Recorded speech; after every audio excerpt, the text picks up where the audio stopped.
Hola a todos, gracias por acompañarnos en este primer programa, en el bautismo. Alejandro nos ha hecho una pequeña introducción y ahora vamos con la primera entrevista.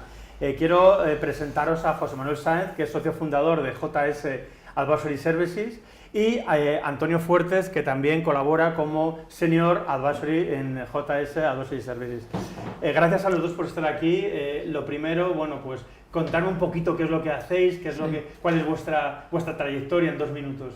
Muchas gracias. Óscar, lo primero, encantado de estar aquí y de participar en esta primera experiencia, ¿no? Con el nuevo canal de televisión, ¿no?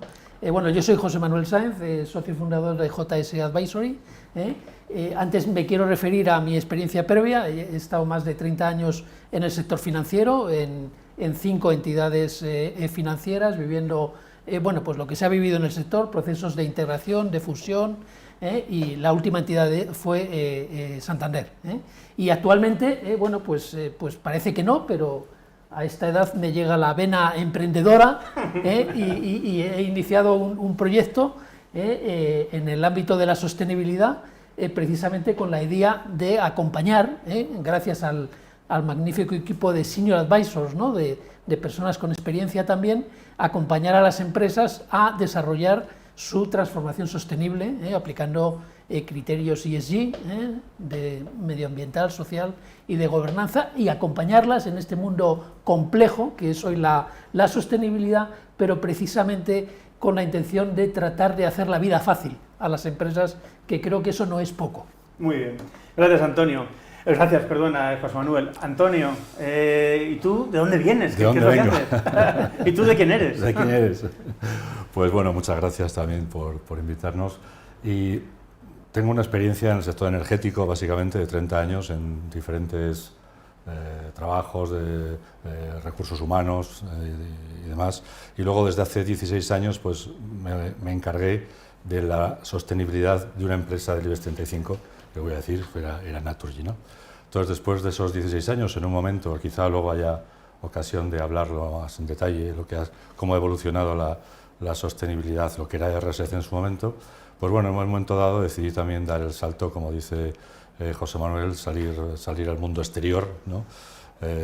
Y hacer otras cosas. Entonces, colaboro con diferentes iniciativas y pues con José Manuel estoy ahora en Advisory Services, pues muy contento porque tenemos por delante esa misión que él comentaba de ayudar a las empresas a ser más sostenibles. Bueno, de hecho Antonio fue un poco mi mentor. Empezamos con este mundo porque efectivamente yo vengo del mundo de los viajes de empresa, que no tiene que ver y que no ha tenido que ver dentro del mundo de la sostenibilidad hasta hace bien poco, y de hecho creo que estamos todavía en la infancia. Entonces sí que me gustaría empezar, ha sido relevante para muchos sectores, el energético, el industrial, los viajes quizás están un poquito por detrás por muchas razones.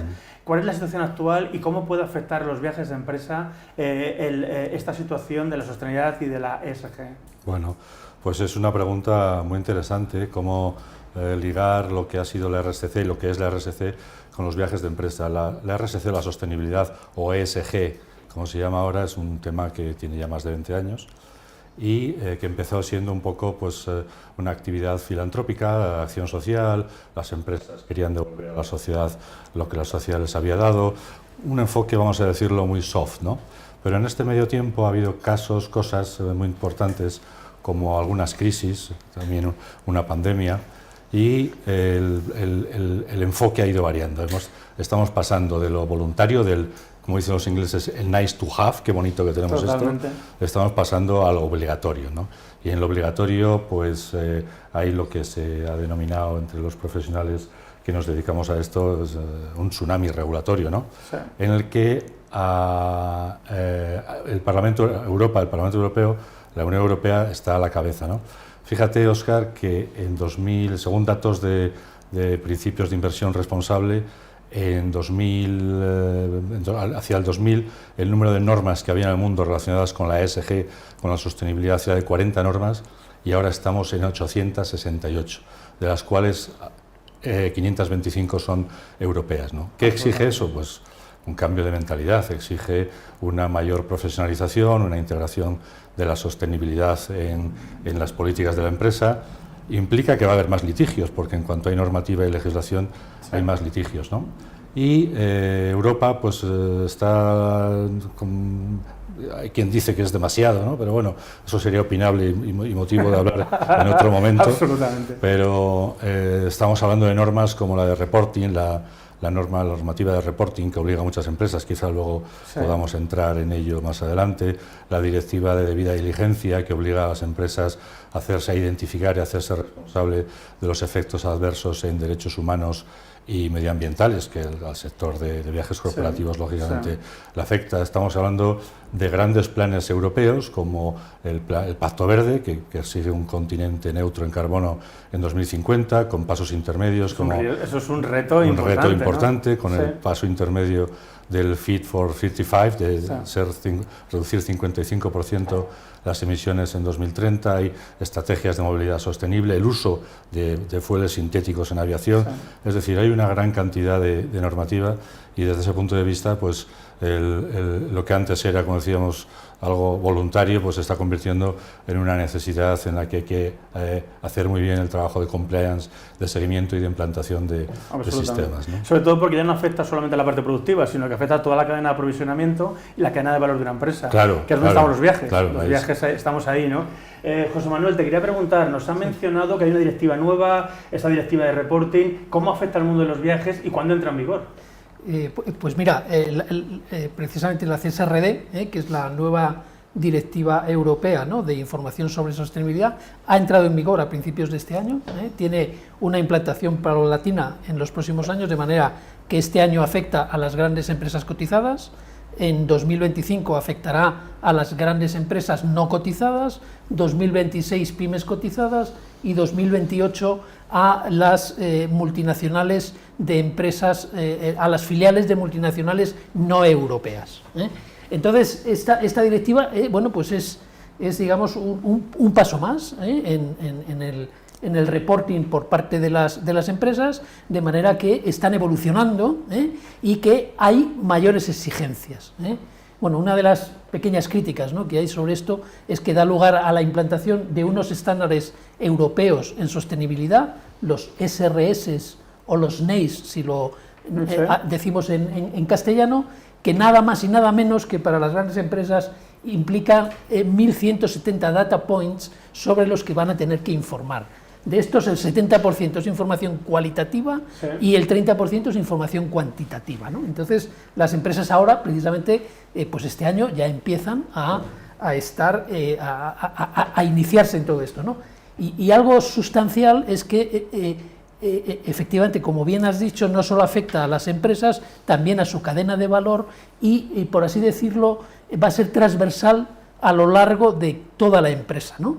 Y, por ejemplo, pues en los viajes de negocios, viajes corporativos, pues hasta ahora se ha ido pidiendo algo de información porque está catalogado, ¿no?, dentro de lo que es la huella de alcance 3, que es la huella, digamos, de las emisiones indirectas a la compañía, y por ahí ha empezado a hablarse en los viajes de negocios de la huella de carbono, ¿no? Pero realmente ahora hay un gran reto, y es que los travel managers pues van a tener que introducir políticas de sostenibilidad en la selección de sus proveedores, en la elección de los viajes, en las reservas, y van a tener que aleccionar, que formar a los propios viajeros, a los empleados que viajan, precisamente pues para que tengan en cuenta, ¿no?, a la hora de hacer sus reservas y demás, porque ahora con las plataformas de contratación que hay, pues al final quien contrata es la persona, ¿no? De hecho, por lo que yo he visto es, reportar, reducir y compensar. O sea, tiene un trabajo que no solamente reporto y ya me olvido, sino que tengo la obligación, como decía Antonio, de reducir y que tengo un objetivo para el 2050. Eso es, y entonces es bueno pues luego seguimos ahora, hacer un poco el mix de cómo en las distintas piezas que constituye o que forma un viaje de una persona, pues cómo se puede contribuir a hacerlo más sostenible. Antonio, hemos hablado de varios conceptos, la norma, taxonomía, de CS3D. ¿Qué es esto realmente y cómo afecta a los viajes de empresa?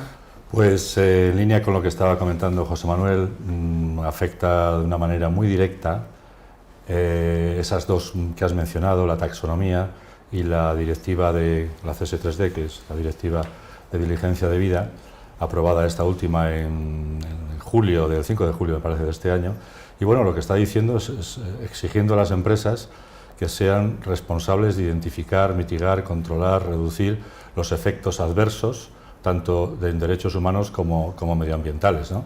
Y en concreto hay un artículo, el 22 de la directiva, que dice que las empresas deberán tener un plan de transición energética, donde lógicamente el control de las acorde con el acuerdo de París de 1,5 grados centígrados, ¿no? Eso al mundo de viajes corporativos le afecta directamente, dependiendo del sector, lógicamente, ¿no? Porque no es lo mismo los viajes de empresa en una empresa energética de oil and gas, pues tiene un peso determinado en cuanto a emisiones e impacto, pero pensemos, por ejemplo, en una empresa de servicios profesionales donde los viajes son un elemento importante, ¿no? Entonces, es muy importante el considerar esas obligaciones, porque esos planes de transición energética obligan a hacer cada 5 años una adaptación con el horizonte 2050, y claro, eso volvemos un poco a lo que hablábamos antes, ¿no? Antes las reducciones eran voluntaristas y ahora lógicamente son obligatorias, y eso conllevará análisis, estudios y también sanciones si fuera necesario, ¿no? Absolutamente. José Manuel, vamos a pasar a otro concepto, que es la doble materialidad y la presencia de CSRD, ERS. Hay muchas siglas que a nosotros, que no venimos de este entorno, se nos escapan. ¿Cómo afecta eso a esa cadena de valor y cómo podéis ayudar, ¿no? en este sentido? Pues, mira, vamos a ver, la doble materialidad es un concepto nuevo y al que precisamente la CSRD está obligando a que las empresas hagan ese ejercicio de doble materialidad, ¿no? Hasta ahora lo que se estaba midiendo era la materialidad simple, por así decirlo, y es ver cómo la empresa puede afectar al medio ambiente y a las personas con su actividad, y eso lo hacía teniendo en cuenta cuál es la visión interna de la compañía sobre esas cuestiones y la visión de sus principales grupos de interés, ¿no? De los clientes, los proveedores, los accionistas, etcétera. Ahora añadimos un concepto nuevo, que es la materialidad financiera. Y la materialidad financiera es que las empresas tienen que analizar cuestiones de sostenibilidad, cómo financieramente pueden suponer riesgos y oportunidades para las empresas. De manera que hay que ver cómo esto, pues temas de sequía, etcétera. Oye, cómo un tema de sequía puede afectar a una cadena hotelera en la Costa del Sol. Oye, hoy probablemente estará muy bien, pero dentro de 20 años tendrá que ir tomando medidas poco a poco, ¿no? Yo lo que diría, y luego está la cadena de valor, es el otro gran concepto. Hasta ahora, cuando hablamos de información financiera, de cuentas anuales, de reporting, normalmente las empresas solo reportaban sobre su matriz y las filiales, ¿no? Si hablamos de un grupo. Ahora se va a tener que reportar también sobre la cadena de valor, pero no es reportar gracias a haber pedido mediante 4 cuestionarios información a tus proveedores, a tus clientes, sino que va a haber que hacer un análisis profundo de toda esta información, ¿no? Entonces, ¿cómo hay que verlo? Yo creo que hay que verlo, por ejemplo, para el Travel Manager como una oportunidad. Probablemente el Travel Manager se está enfrentando hoy a una reducción en sus presupuestos de gastos, se está enfrentando a que el director de sostenibilidad a lo mejor le está diciendo o lanzando algún mensaje, viajes sostenibles, etcétera, ¿no? El hecho de que haya que facilitar información muy detallada, de procedimentar las políticas aplicables a los viajes, todo esto es una oportunidad para, digamos, para ordenar un poquitín más todo ese mundo, ¿no? También es una buena oportunidad para poner en valor todos los esfuerzos que los distintos eslabones de la cadena de valor están haciendo, ¿no? Oye, por ejemplo, en las compañías aerolíneas, las aerolíneas cómo están yendo hacia el tema de los combustibles SAF, las cadenas hoteleras cómo aplican políticas de sostenibilidad, las compañías de alquiler de vehículos cómo giran hacia híbridos enchufables, vehículos eléctricos, el VTC, toda la tecnología en las plataformas, etcétera, ¿no? O sea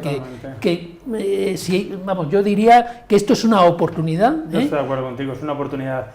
Antes hemos hablado con Alejandro de ese ecosistema de los viajes de empresa, donde hay proveedores, hay agencias, hay empresas, hay travel manager. Vamos a centrarnos en la parte de la empresa, que quizás es la que tú has estado más más en contacto. Esto es algo que ya hemos hablado en muchas ocasiones, Sí. donde cómo conectamos al responsable de ESG, de sostenibilidad, con el Travel Manager. Ahora mismo mi experiencia desde la parte de viajes, y quizá la tuya más desde la parte de ESG, es que no están conectados. ¿Cómo podemos crear ese vínculo o ese puente para que hablen por lo menos, ¿no? Para que se conecten? Pues has dado en el punto crítico de todo esto, ¿no? El Travel Manager, que ha funcionado quizá haciendo una excelente gestión, pero al margen de sostenibilidad, ahora ya no puede operar solo. Eso es. Tiene que operar de la mano del responsable de sostenibilidad, y el responsable de sostenibilidad de la mano del Travel Manager.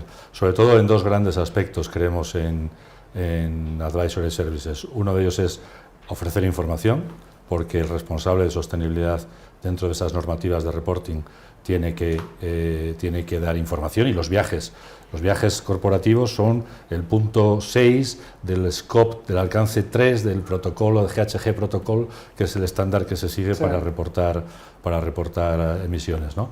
Y eso es decir, hay que intercambiar mucha información, y hay que hacerlo como ahora todos los informes son auditados de acuerdo a las leyes de reporting, son auditados, hay que hablar de trazabilidad, porque todo eso lo va a aprobar la Comisión de Auditoría. Y además el otro ámbito clarísimo es en el de las políticas de viajes. Sí. Políticas de viajes que deberán incorporar la sostenibilidad. Cómo se viaja, cuándo se viaja, se coge avión, se coge tren, se desplaza, qué elecciones, qué restaurantes elegir, Sí.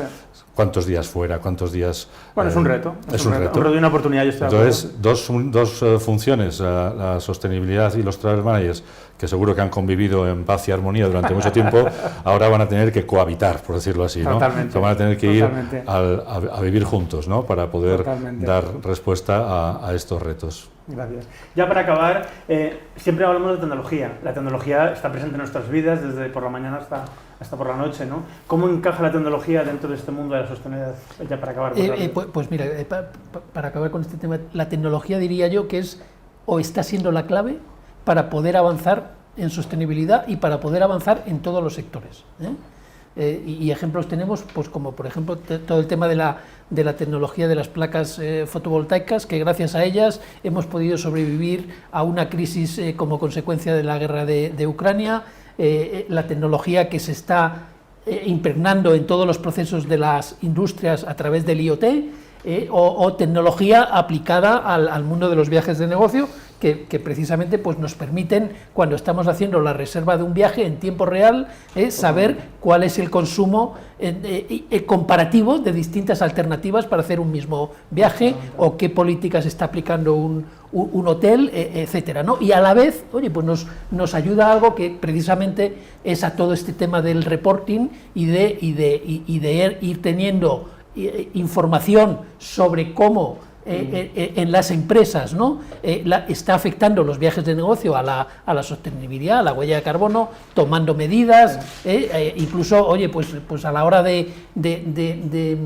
trasladar todo esto a los empleados viajeros, ¿no? Pues puedes hacer un tema de gamificar esto y poner incentivos a ver quién es el empleado que viaja más sostenible, crear competencia, etcétera, etcétera, ¿no? O sea que diría que la tecnología está en todo hoy por hoy y gracias a ello, ¿no? Totalmente, la tecnología está en nuestra vida.